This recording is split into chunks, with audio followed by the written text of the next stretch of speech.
Hello बच्चों, आज हम स्टार्ट करते हैं चैप्टर फर्स्ट का पार्ट सेकंड। अगर अभी तक आपने पार्ट फर्स्ट विजिट नहीं किया है तो इस कार्ड पे क्लिक करके पहले पार्ट फर्स्ट विजिट कीजिए। तो अपने अब इस पार्ट में अपन जो स्टडी करने वाले हैं वो है toxic substance, traditional, non traditional और जो अपन मिलावटी खाना खाते हैं उसके बारे में। ठीक है, तो सबसे पहले स्टार्ट करते हैं अपन किसके बारे में, टॉक्सिक सब्सटेंस के बारे में। तो क्या होते हैं टॉक्सिक? देखो, टॉक्सिक वर्ड का मतलब वैसे तो होता है पॉइजन, जहर, जिसे मर जाते हैं। लेकिन यहाँ टॉक्सिक सब्सटेंस की बात उन सब्सटेंसेज से की जा रही है जो लोग कंज्यूम करते हैं इसलिए कि उन्हें ऐसा लगता है कि ये खाने से सेंस ऑफ मतलब गुडनेस आती है, हैप्पीनेस आती है, उनकी बॉडी में पावर जनरेट होता है। लेकिन ऐसा नहीं है, वो उनकी बॉडी को क्या करता है, खराब करता है। तो टू क्रिएट अ डाउट और sense of happiness some people take many type of narcotic drug. Narcotic drugs मतलब ऐसी ड्रग्स जिसकी लत पड़ जाए। ठीक है, due to this their health can be permanently damaged, और इसकी वजह से उनकी हेल्थ जो होती है परमानेंटली खराब हो जाती है और इवन डेथ भी हो जाती है। अलग अलग जो टॉक्सिक सब्सटेंस होते हैं वो बॉडी को अलग अलग तरीके से क्या करते हैं, अफेक्ट करते हैं। कौन कौन से टॉक्सिक सब्सटेंस अपन रूटीन लाइफ में कंज्यूम करते हैं? तो गुटखा कंज्यूम करते हैं, तंबाकू, अल्कोहल, ओपियम बोले तो अफीम, कोकीन, भांग। ये ऊपर वाले चार जो बहुत जनरल फॉर्म में, नीचे वाले कोकीन, चरस, गांजा, हशीश, एलएसडी, ये जो है थोड़े कम चलन में है, मतलब ऐसे इतने आसानी से अवेलेबल टॉक्सिक सब्सटेंस नहीं है, कंज्यूम सारे ही किए जाते हैं। एक एक करके अपन को सबके हार्मफुल इफेक्ट देखने हैं। सबसे पहले गुटखा। तो गुटखा बेसिकली होता क्या है? तो पीस ऑफ बीटल बोले तो सुपारी जो होती है अपन, उसके जो पीस होते हैं वो, उसमें कत्था, लाइम बोले तो चुन्ना वगैरह, और सिंथेटिक फ्रेग्रेंस और कुछ अमाउंट में तंबाकू, टोबैको भी मिलाया जाता है। ठीक है, तो उसका जो कलेक्शन बनता है उसे अपन क्या कहेंगे, गुटखा। ठीक है, हार्मफुल इफेक्ट क्या होता है? तो सबसे पहला हार्मफुल इफेक्ट है गुटखा कंज्यूम करने का, और बहुत ही इंपॉर्टेंट क्वेश्चन है, वेरी इंपॉर्टेंट क्वेश्चन है आपके चैप्टर का।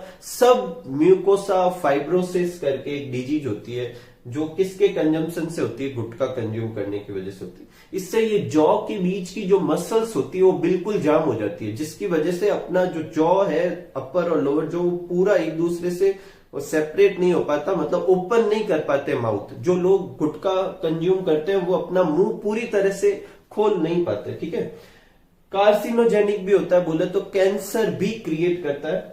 और इकोनॉमिक हार्मफुल। इकोनॉमिक हार्मफुल हर आप टॉक्सिक सब्सटेंस में लिख सकते हैं। टोटल पैसों की वेस्टेज है और कुछ भी नहीं। अपन उनसे ना तो अपना पेट भरने वाला, ना वो न्यूट्रिशन देने वाले, बीमार और हो जाएंगे। तो इकोनॉमिक हार्मफुल और सोशल भी अपन खराब कहलाते हैं कि भाई ये क्या तरीका है। ठीक है, नेक्स्ट है टोबैको। तो देखो, टोबैको जो है उसमें कुछ क्वेश्चन पहले भी याद रखने। पहले तो किस प्लांट से टोबैको एक्सट्रैक्ट किया जाता है? तो टोबैको प्लांट से। लेकिन साइंटिफिक नाम क्या है? तो साइंटिफिक नेम है निकोटिएना टोबैकम। क्या नाम है? निकोटिएना टोबैकम। सेकंड है name of family of tobacco. तो फैमिली कौन सी है? तो देखो, प्लांट जो होते हैं वो अलग अलग क्लास में, अलग अलग ऑर्डर में, अलग अलग फैमिलीज में डिवाइड होंगे। आप हायर क्लासेज में पढ़ोगे। तो ये किस फैमिली से बिलोंग करता है? तो ये बिलोंग करता है सोलेनेसी। किस फैमिली से बिलोंग करता है? सोलेनेसी फैमिली से। ठीक है, name of the alkaloids. Alkaloids कौन से? इसमें ऐसे हार्मफुल केमिकल्स या ऐसे सब्सटेंस कौन से जिसकी वजह से ये हार्मफुल होता है? तो वो कौन सा है? इसमें निकोटाइन। ये भी अच्छा क्वेश्चन है, आप याद रखें। ऐसे कैसे आपको क्वेश्चन ओपियम में भी पूछा जाएगा, उसमें एल्कोलॉइड्स कौन से हैं, और टोबैको में पूछा जाएगा, टोबैको में ये एल्कोलॉइड कौन सा है? निकोटाइन। कौन सा है? निकोटाइन। याद रखें। नेक्स्ट है हार्मफुल इफेक्ट। तो सबसे पहला है कि एक बार डिस्कस कर लेते हैं टोबैको कंज्यूम किस किस फॉर्म में। तो लोग ऐसे मतलब चबाने के फॉर्म में, च्युइंग फॉर्म में भी कंज्यूम करते हैं, बीड़ी या सिगरेट के फॉर्म में, स्मोक करने के लिए भी कंज्यूम करते हैं, और गाँव में हुक्का जो होता है उसमें भी तंबाकू डाल के उसे स्मोक को क्या किया जाता है, कंज्यूम किया जाता है। तो जब अपन ऐसे च्युइंग फॉर्म में कंज्यूम करते हैं तो बेसिकली कहां पर होता है? माउथ में। स्मोक करें या च्युइंग करें, दोनों ही फॉर्म में वो थ्रोट से होता हुआ लंग्स में जाता है। तो इससे माउथ, थ्रोट और लंग कैंसर के चांसेस क्या होते हैं? बढ़ जाते हैं। सेकंड है, ये हार्ट बीट को क्या करता है? इंक्रीज करता है। अब ज्यादा हार्ट बीट होगी तो ज्यादा प्रेशर क्रिएट होगा, ब्लड प्रेशर क्रिएट होगा, हाई ब्लड प्रेशर होगा, उसके हार्मफुल इफेक्ट जो भी है अपन कर चुके हैं वो सारे होंगे। नेक्स्ट है, अगर प्रेग्नेंट लेडी अगर ये स्मोक कंज्यूम करे, चाहे वो डायरेक्टली कर रही है चाहे इनडायरेक्टली, बोले तो वो खुद कंज्यूम कर रही है, स्मोकिंग कर रही है, तंबाकू कंज्यूम कर रही है, या उसके घर में कोई कंज्यूम कर रहा है जिससे होता हुआ स्मोक उसके अंदर जा रहा है, तो ये जो उसके फिटस की रेट के डेवलपमेंट पे बहुत ही हार्मफुल इफेक्ट डालता है। ठीक है, तो जो प्रेग्नेंट लेडी होते हैं उसके आसपास या उस घर में किसी को भी स्मोकिंग नहीं करनी चाहिए। ठीक है, उसको खुद को तो बिल्कुल भी नहीं करनी चाहिए। एक जो होता है, जब तंबाकू को अपन स्मोक के फॉर्म में कंज्यूम करते हैं, बोले तो स्मोकिंग करके करते हैं, तो वो जो स्मोक क्रिएट होता है उसमें कार्बन मोनोऑक्साइड बनती है, CO2 नहीं, CO। और कार्बन मोनोऑक्साइड जो होती है वो हीमोग्लोबिन से परमानेंटली अटैच हो जाती है और फिर उसको छोड़ती ही नहीं है। इससे क्या होगा, वो अब हीमोग्लोबिन ऑक्सीजन को कैरी नहीं कर सकता, बेसिकली अपना हीमोग्लोबिन खराब हो गया, बोले तो आरबीसी खराब हो गई, जिससे ऑक्सीजन कैरी कैपेसिटी कम हो जाएगी और अपन को सफोकेशन होने लगेगा। ठीक है, नेक्स्ट है निकोटाइन, जो होता है वो हार्मफुल उस इंसान को तो करता ही है जो कंज्यूम करता है, उसके पास में बैठे हुए इंसान को भी मतलब अफेक्ट करता है। जब स्मोकिंग करते हैं तो जो धुआं निकलता है, जो स्मोक निकलता है, वो जो पर्सन पास में बैठा है उसके अंदर भी चला जाता है। एक डेटाबेस के हिसाब से हर साल लगभग 60 लाख लोग तंबाकू की वजह से, स्मोकिंग की वजह से मर जाते हैं, जिसमें 50 लाख जो थे वो खुद कंज्यूम कर रहे थे, जबकि 10 लाख लोग ऐसे थे जो कि पैसिवली अफेक्ट हो रहे थे। पैसिवली बोले तो मतलब वो कंज्यूम नहीं कर रहे, उनके घर में या कोई आस पड़ोस में बहुत जरूरत से ज्यादा कंज्यूम कर रहा था, तो उसकी स्मोक की वजह से 10 लाख लोग पैसिवली मर गए। तो ये बहुत बड़ा नंबर है, इसीलिए तंबाकू या स्मोकिंग जो होती है प्रोहिबिटेड होती है इन पब्लिक प्लेस। या आपके क्वेश्चन अलग से भी आ सकता है कि smoking is prohibited in public place, why? तो पहले तो अपन लिखेंगे कि जो स्मोक जो होता है वो जो क्रिएट होता है उस पर्सन को और उसके पास वाले को भी अफेक्ट करता है, फिर ये डेटा भी बताएंगे, तो ये आप नोट कर लीजिए। फिर नेक्स्ट टॉक्सिक सब्सटेंस करते हैं।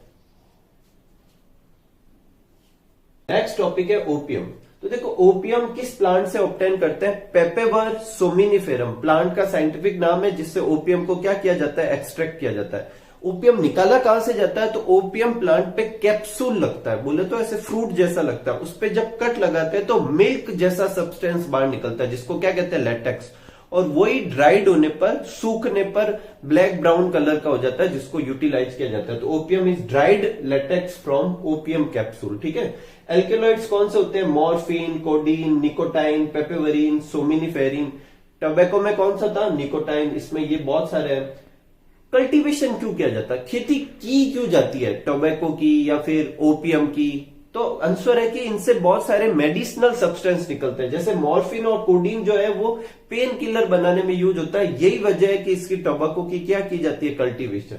हार्मफुल इफेक्ट क्या है? देखो गांव साइड में इसको बहुत ज्यादा अमाउंट में यूज किया जाता है, जो मैरिज या ऐसा कुछ फंक्शन होता है तो उसमें भी लोगों को देने के लिए यूटिलाइज किया जाता है। मतलब जैसे बच्चे सोते नहीं है तो बच्चों को सुलाने के लिए भी यूटिलाइज कर लेते हैं। कोई ऐसे पेन वगैरह होता है तो थोड़े से पेन के लिए भी बहुत जरूरत से ज्यादा कंज्यूम कर लिया जाता है। तो धीरे धीरे इस चीज की एडिक्शन हो जाती है और एडिक्शन इस लेवल तक हो जाती है कि फिर डे बाय डे जो अमाउंट है वो और बढ़ानी पड़ती है, और फिर इतनी अमाउंट पे उसे कंज्यूम करने पर बॉडी की इम्यूनिटी डिक्रीज होती है, बॉडी वीक होने लगती है और मर भी सकता है पर्सन। और एक और प्रॉब्लम है कि ये कॉस्टली भी बहुत होता है, तो इकोनॉमिक कंडीशन को भी क्या करता है, बहुत ज्यादा गिरा देता है। ठीक है, नेक्स्ट अपना टॉपिक है अल्कोहल। तो देखो अल्कोहल बेसिकली एक केमिकल है जिसमें OH ग्रुप होता है। क्या होता है? OH group. तो क्या सारे अल्कोहल कंज्यूम कर सकते हैं? तो आंसर है नहीं। वो अल्कोहल कंज्यूम कर सकते हैं जो 2 कार्बन का होता है, जिसे क्या कहते हैं, इथेनॉल। इथाइल अल्कोहल या इथेनॉल ही कंज्यूम करने लायक होता है। एक आपने अक्सर सुना होगा, ऐसा बोलते हैं कि भाई जहरीली शराब पीने से कुछ लोगों की मौत हो गई। तो बेसिकली क्या होता है कि अल्कोहल बनाते समय, स्पेशली उन जगह पर जिन लोगों को इतना नॉलेज नहीं है फॉर्मेशन का, वो ऐसे छोटे छोटे कुछ खोल लेते हैं और उनमें अल्कोहल बनाने लगते हैं, तो वहां पर इथाइल अल्कोहल के साथ मिथाइल अल्कोहल, एक कार्बन की अल्कोहल भी बन जाती है और वो तो कंज्यूम करने लायक होती नहीं है। तो वो पीने से वो जो मिक्स होगी तो फिर उसके साथ वो भी पी लेते हैं, तो लोग अंधे हो जाते हैं, मर भी जाते हैं। तो बेसिकली इथाइल अल्कोहल ड्रिंक की जा सकती है, ड्रिंक करनी नहीं चाहिए, ड्रिंक कर सकते हैं। ठीक है, तो इथाइल अल्कोहल जिसका IUPAC नेम क्या, इथेनॉल। ये नाम कैसे देते हैं ये भी अपन करेंगे कार्बोनेट्स कंपाउंड वाले चैप्टर में। अब है कि इसके हार्मफुल इफेक्ट क्या है। तो सबसे पहला है कि अल्कोहल जो होता है, ये वाला इथाइल अल्कोहल, जब अपन कंज्यूम करते हैं तो अपनी बॉडी में जाके एसीटेल्डिहाइड बनाता है। क्या बनाता है? एसीटेल्डिहाइड। और ये एसीटेल्डिहाइड पॉइजनस होता है, तो लीवर को अफेक्ट करने लगता है, जिससे लीवर बचने के लिए अपने टिश्यू में फैट की अमाउंट को बढ़ा देता है। इसको कहते हैं फैटी लीवर डिजीज, जिससे लीवर की फंक्शनिंग खराब हो जाती है और अल्टीमेटली लीवर ही खराब हो जाता है। ठीक है, तो फैटी लीवर डिजीज किससे होती है? बहुत इंपॉर्टेंट क्वेश्चन है, पूछे तो किससे होती है, तो किससे होती है? अल्कोहल के कंजम्पशन से। ठीक है, नेक्स्ट है ये जो अफेक्ट करता है कंट्रोल और कोऑर्डिनेशन। आपने अक्सर देखा होता है जो लोग जरूरत से ज्यादा अल्कोहल कंज्यूम कर जाते हैं वो सीधे चल नहीं पाते, तो उनका कंट्रोल और कोऑर्डिनेशन वाला जो सेंटर है वो डिस्टर्ब हो जाता है, जिससे वो अपनी बॉडी को कंट्रोल नहीं कर पाते। दूसरा है इट अफेक्ट इकोनॉमिक कंडीशन, मतलब अगेन वही, लोगों को जब एडिक्शन हो जाता है तो जरूरत से ज्यादा कंज्यूम करते हैं, फिर उसके लिए पैसे कहीं से भी लेके आते हैं, तो धीरे धीरे उनकी इकोनॉमिक कंडीशन क्या होने लगती है? वीक होने लगती है। और सोशल स्टेटस भी खराब हो जाता है कि हाँ भाई वो आदमी जो है बहुत ज्यादा ड्रिंक करता है, अच्छा इंसान नहीं है। या नेक्स्ट है decrease work efficiency, decision making ability. Alcohol को कंज्यूम करने से जो वर्क एफिशिएंसी होती है, डिसीजन मेकिंग की जो एबिलिटी होती है, वो बहुत ज्यादा क्या होती है? डिक्रीज हो जाती है। और डिक्रीज होने की वजह से पर्सन सही ढंग से डिसीजन नहीं ले पाता, और यही वजह है कि इंस्ट्रक्शन दी जाती है कि ऐसे काम नहीं करने चाहिए जो डिसीजन मेकिंग से रिलेटेड हो अल्कोहल कंज्यूम करने के बाद। स्पेशली कौन सा? ड्राइविंग। उसके लिए क्या किया जाता है? क्या कहा जाता है कि डोंट ड्रिंक एंड ड्राइव। अगर एग्जाम में ऐसा क्वेश्चन आए कि ऐसा क्यों कहा जाता है, आपके रोड सेफ्टी से भी क्वेश्चन पूछ सकते हैं, तो क्यों कहा जाता है? क्योंकि अल्कोहल कंज्यूम करने के बाद work efficiency, decision making ability क्या होती है? डिक्रीज हो जाती है। ठीक है, तो इस तरीके से अपना ओपीएम और अल्कोहल ये भी क्या हो गया? कंप्लीट। नेक्स्ट अपन लेते हैं कौन सा? Non traditional sources of intoxication. मतलब ऐसे सोर्स बताओ, ये तो सब जानते हैं कि भाई गुटखा खाते हैं, टोबैको का कंज्यूम करते हैं, ओपीएम करते हैं, स्मोकिंग करते हैं, अल्कोहल कंज्यूम करते हैं। ऐसे भी कुछ सोर्स है जो ट्रेडिशनली नहीं है, उनको उस तरीके से प्रोड्यूस नहीं किया जाता, लेकिन फिर भी जाने अनजाने में लोग उसके एडिक्टेड हो जाते हैं, तो उनके नाम बताओ। तो कौन कौन से? थिनर, एसीटोन, जो नेल पॉलिश रिमूवर में भी होता है, thinner, acetone, petrol, whitener, correction fluid जो होता है, वो मार्कर की इंक जो होती है, ट्यूब टायर पंचर होने पे जो वो गम्स लगा के उसे पेस्ट करते हैं, या शू को पेस्ट करने के लिए जो यूज किए जाते हैं, ये सारे केमिकल में से जो स्मेल आती है, इसको बार बार स्मेल लेने पे, सूंघने पर धीरे धीरे पर्सन इसका क्या होता है? एडिक्ट हो जाता है, और फिर इसका भी क्या करने लगता है? टॉक्सिक सब्सटेंस की तरह यूज करने लगता है, नशे की तरह यूज करने लगता है। इन सारे सब्सटेंस को क्या कहते हैं? Non traditional sources of intoxication. अब कोई पूछेगा क्या ये भी हार्मफुल है? ऑफ कोर्स ये भी हार्मफुल है। क्या क्या इफेक्ट होते हैं इनसे? लंग्स में स्वेलिंग आ सकती है, किडनी खराब हो सकती है, मेंटल डिजीज हो सकती है, फिजिकल और मेंटल रिलेटेड प्रॉब्लम्स हो सकती है, और बॉडी के और भी वाइटल ऑर्गन क्या हो सकता है? खराब। नेक्स्ट अपना टॉपिक है write the name of doctor prescribed medicine used as intoxication. देखो कभी कभी कुछ ऐसी मेडिसिन होती है जो डॉक्टर या तो पेन किलर के फॉर्म में या टेंशन रिलीज करने के फॉर्म में दी जाती है कुछ सर्टेन टाइम पीरियड के लिए, लेकिन पर्सन उनका ओवर यूज करने लग जाता है और फिर खुद ही यूटिलाइज किए ही जाता है और फिर उसको भी एक तरीके का टॉक्सिक सब्सटेंस बना देता है। तो कुछ ऐसी मेडिसिन के नाम अपन को लिखने, तो देखो मॉर्फिन, पैथेडीन, ये बुप्रेनोफ्रिन और प्रोक्सीफिन, ये सब तो जो थे, ये वाली तो क्या होती है? पेन किलर्स होती है। क्या होती है? Pain killers. और ये जो पीछे नाइट्रीजिपाम और डाइजिपाम जो है, ये बेसिकली मेंटल डिजीज से रिलेटेड है, जो कामिंग इफेक्ट रखती है, टेंशन को कम करने के लिए यूज की जाती है। और ये सब मेडिसिन जो है वो आजकल लोग बिना डॉक्टर के प्रिस्क्रिप्शन के भी यूटिलाइज किए जाते हैं ताकि उनको अच्छा लगे। तो ये कुछ सब्सटेंस है जो इंटॉक्सिकेंट की तरह यूज कर सकते हैं, जो कि बेसिकली क्या है? मेडिसिन। ठीक है, तो आप ये अच्छे से नोट कर लीजिए। फिर लास्ट टॉपिक करते हैं अपन चैप्टर का, फूड एडल्ट्रेशन। ठीक है, नेक्स्ट टॉपिक लेते हैं अपन एडल्ट्रेशन। तो देखो एडल्ट्रेशन का क्या मतलब होता है? एडल्ट्रेशन मतलब मिलावट करना, आम भाषा में बोले तो एडल्ट्रेशन क्या होता है? बेसिकली किसी एक चीज में किसी लेस क्वालिटी की कोई चीज मिक्स कर देना, या फिर उस पर्टिकुलर थिंग में से जो वैल्यूएबल इंग्रेडिएंट्स होते हैं वो निकाल लेना, और ऐसा करके अपना बेनिफिट या प्रॉफिट बढ़ा देने को क्या कहते हैं? एडल्ट्रेशन। तो adulteration is the process in which the quality is lowered either by addition of inferior quality material और by extraction of valuable ingredients. और ये दोनों क्यों किए जाते हैं? ताकि क्वांटिटी इंक्रीज हो जाए और उनका प्रॉफिट क्या हो जाए, बढ़ जाए। इसे अपन आम जिंदगी में मिल्क से समझ सकते हैं। मिल्क में अपन क्या कर सकते हैं, पानी मिला सकते हैं या मिल्क में से क्रीम निकाल सकते हैं, जिससे मिल्क की प्रोडक्शन बढ़ जाए। बोले तो प्रोडक्शन तो क्या बढ़ जाए, अमाउंट बढ़ जाए और ज्यादा प्रॉफिट हो। ठीक है, कुछ एग्जाम्पल है जो अपन को एडल्ट्रेशन के याद रखने, इनमें से कुछ इंपॉर्टेंट भी है कि किस पर्टिकुलर थिंग में एडल्ट्रेशन करने के लिए क्या मिलाया जाता है। तो सबसे पहला है मिल्क। मिल्क में एडल्ट्रेशन करने के लिए क्या मिलाया जाता है? Detergent, urea, soda, colour, refined oil. Refined oil मिलाकर मिल्क में जो ऊपर की तरफ फैट डिपोजिट होती है मलाई के फॉर्म में, वो ज्यादा डिपोजिट होगी तो लोगों को लगेगा अच्छी क्वालिटी का मिल्क है। तो ये कुछ एडल्ट्रेशन कर सकते हैं। मस्टर्ड में सीड ऑफ आर्जिमोन और पाम ऑयल मिला देते हैं, क्योंकि ये मस्टर्ड के कंपेयर में क्या होते हैं, लो कॉस्ट के होते हैं। वेजिटेबल ऑयल मिला देते हैं, किसके अंदर, घी के अंदर। और फ्रूट और वेजिटेबल को पिगमेंट के इंजेक्शन दे देते हैं। अब पिगमेंट के इंजेक्शन देने से क्या होगा, उन पर्टिकुलर वेजिटेबल का कलर वैसा आएगा जैसा होना चाहिए, रिच कलर में होंगे, जैसे ज्यादा अच्छे से ग्रीन दिखेंगे या येलो दिखेंगे, जो भी पर्टिकुलर कलर होगा। इससे पर्सन को लगेगा कि भाई ये फ्रेश है वेजिटेबल। नेक्स्ट है, जैसे अपन कॉलीफ्लावर खरीदते हैं तो क्या देखते हैं कि वो ऊपर से व्हाइट है या नहीं है, एकदम से उस पर कोई स्पॉट तो नहीं है, तो कॉपर सॉल्यूशन के स्प्रे कर देते हैं, जिससे ऊपर की तरफ क्या होता है, वो व्हाइट व्हाइट सा कलर आ जाता है। ठीक इसी तरह पल्सेज ऑफ पाम में क्या मिक्स कर देते हैं, सिल्वर नाइट्रेट मिक्स कर देते हैं। कुछ ऐसी चीजें मिक्स कर देते हैं जो सेम कलर की हो, जैसे रेड चिली में ब्रिक जो ईंट होती है उसका थोड़ा सा मिट्टी मिला देते हैं, क्योंकि दोनों का कलर क्या होता है, सेम होता है। टर्मरिक में येलो सॉइल मिला देते हैं। कोरिएंडर में सल्फर ऐड कर देते हैं।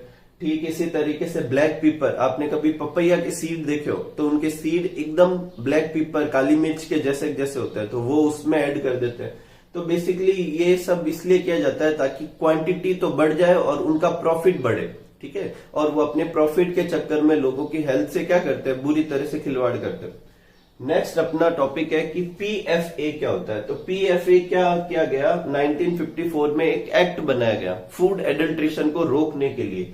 तो पीएफए क्या होता है, prevention in food adulteration act. It is passed in 1954 और ये करीब 65 फूड आइटम में एडल्ट्रेशन को क्या करता था, चेक करता था और उन्हें प्रिवेंट करता था। लास्ट और फाइनल टॉपिक है अपना कि कोल्ड ड्रिंक पीने के हार्मफुल इफेक्ट क्या होते हैं, मतलब ऐसे क्या हार्मफुल इफेक्ट है जिसकी वजह से कोल्ड ड्रिंक पीने को मना किया जाता है। तो बेसिकली कोल्ड ड्रिंक में सिर्फ सोडा वाटर और मतलब कार्बन डाइऑक्साइड, वाटर और फ्लेवर्ड थिंग ही नहीं होती, उनमें बहुत सारी चीजें ऐड की जाती है, आइदर फ्लेवर इनहेंस करने के लिए, आइदर उसे लंबे टाइम तक प्रिजर्व करने के लिए, आइदर उसका टेस्ट इनहेंस करने के लिए। और ये सारी चीजें जो बाद में और एडिट की जाती है वो सारी हमारे लिए बहुत क्या हो सकती है, हार्मफुल हो सकती है। कुछ एग्जाम्पल है, जैसे फॉस्फोरिक एसिड मिक्स किया जाता है जो टिथ को क्या करता है, बुरी तरह इफेक्ट करता है। अगर टिथ उसके कांटेक्ट में रहे तो उसकी बाहर वाली जो इनेमल है वो निकल जाएगी, और बाहर वाली इनेमल निकलेगी तो क्या होगा, बाद में टिथ में कैविटी बड़ी आसानी से बन सकती है। ठीक इसी तरीके से phosphoric acid, boric acid, benzoyl acid जो मिलाए जाते हैं, एसिड आप सब लोगों को पता है, एसिड क्या करते हैं, एसिडिटी को क्या करते हैं, इंक्रीज करते हैं। एक और आम मिसकंसेप्शन है कि जैसे मान लो किसी को एसिडिटी होती है तो कोल्ड ड्रिंक या सोडा वाटर कंज्यूम करता है, लेकिन ऐसा नहीं करना चाहिए। बेसिकली उससे जो निकलती है CO2, वो CO2 खुद एसिडिटी होती है, तो वो एसिडिटी को बढ़ाएगी, घटाने वाली नहीं है। नेक्स्ट है 0.4 ppm लेड मिक्स किया जाता है जो किडनी, ब्रेन, लीवर इनको अफेक्ट करते हैं। एक कुछ कोल्ड ड्रिंक ऐसे पावर ड्रिंक्स के फॉर्म में भी आती है, एनर्जी ड्रिंक के फॉर्म में भी आती है। ऐसा बोला जाता है कि इनको पीने से एनर्जी इनहेंस होती है। तो ये पावर बूस्टर जो कोल्ड ड्रिंक्स होती है, जैसे आपने रेड बुल के बारे में सुना होगा, तो उनमें कैफीन मिलाया जाता है। कैफीन अपन कॉफी से एक्सट्रैक्ट करते हैं, तो जो ये कैफीन जो होता है, जो चाय में टेनिन, कॉफी में कैफीन, ये जो सब्सटेंस होते हैं ये सिर्फ ऐसे आपको फील कराते हैं कि आप एनर्जेटिक फील कर रहे हो, ना कि सच में आपको एनर्जी मिलती है। तो कैफीन की वो अमाउंट इसलिए ऐड करते हैं ताकि पीने के बाद अपनी ब्लड वेसल्स खुल जाए, और जैसे ही ब्लड वेसल्स खुलती है तो अपने ब्लड सप्लाई जल्दी जल्दी होती है, जिससे अपन को एनर्जेटिक फील होता है। तो वो कैफीन की अमाउंट इतनी ज्यादा कंज्यूम करने से, अगर अपन बार बार वो ड्रिंक पिए और कैफीन की अमाउंट कंज्यूम करें, तो वो जरूरत से ज्यादा ही अपना इफेक्ट करेगी और स्लीपनेसनेस, बोले तो इंसोम्निया भी हो सकता है, बोले तो आपको नींद ही नहीं आएगी। नेक्स्ट है इथाइलिन अल्कोहल, ये इथाइलिन ग्लाइकॉल, सॉरी, ये बहुत ही इंपॉर्टेंट क्वेश्चन है। इथाइलिन ग्लाइकॉल कोल्ड ड्रिंक में इसलिए मिक्स किया जाता है ताकि कोल्ड ड्रिंक, जैसे आप सबको पता है वाटर जो होता है 0 डिग्री सेंटीग्रेड पे फ्रीज हो जाता है, तो कोल्ड ड्रिंक को जितना ज्यादा ठंडा किया जाता है वो उतनी ज्यादा टेस्ट में इनहेंस हो जाती है। तो इथाइलिन ग्लाइकॉल ऐड करने की वजह से जो कोल्ड ड्रिंक होती है वो 0 डिग्री सेंटीग्रेड पे भी फ्रीज नहीं होती, उससे भी नीचे उसका क्या हो जाता है फ्रीजिंग पॉइंट, जिससे उसे और ठंडी करके या और चिल करके पिया जा सकता है। इसके लिए इथाइलिन ग्लाइकॉल मिलाया जाता है, जो कि एक बहुत ही हार्मफुल सब्सटेंस हो सकता है, धीरे धीरे वो बॉडी को मारता है, इसलिए इसे क्या कहते हैं, स्वीट पॉइजन। तो आपके एग्जाम में क्वेश्चन आ सकता है कि स्वीट पॉइजन क्या होता है, तो किसको कहते हैं, इथाइलिन ग्लाइकॉल को।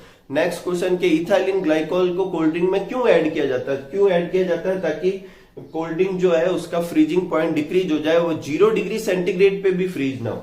नेक्स्ट अपने लिंडेन, डीडीटी, मेलेथियन, क्लोरपाइरिफस, ये कुछ ऐसे सब्सटेंस है जो इनमें कोल्ड ड्रिंक में मिक्स किए जाते हैं, जो अपनी इम्यूनिटी डिक्रीज कर सकते हैं, अपनी डिजीज से फाइट करने की एबिलिटी को घटा सकते हैं, और अपन को बहुत सारी तरह की डिजीज जैसे cancer, muscle retardness, nervous system, इनको अफेक्ट कर सकता है। यही सब वजह है कि कोल्ड ड्रिंक को ज्यादा कंज्यूम करने से मना किया जाता है। ठीक है, इसी तरीके से अपना ये चैप्टर कंप्लीट होता है। अगर आपको इस चैप्टर में कोई भी डाउट या कोई भी प्रॉब्लम हो तो आप कमेंट बॉक्स में लिख के पूछ सकते हैं।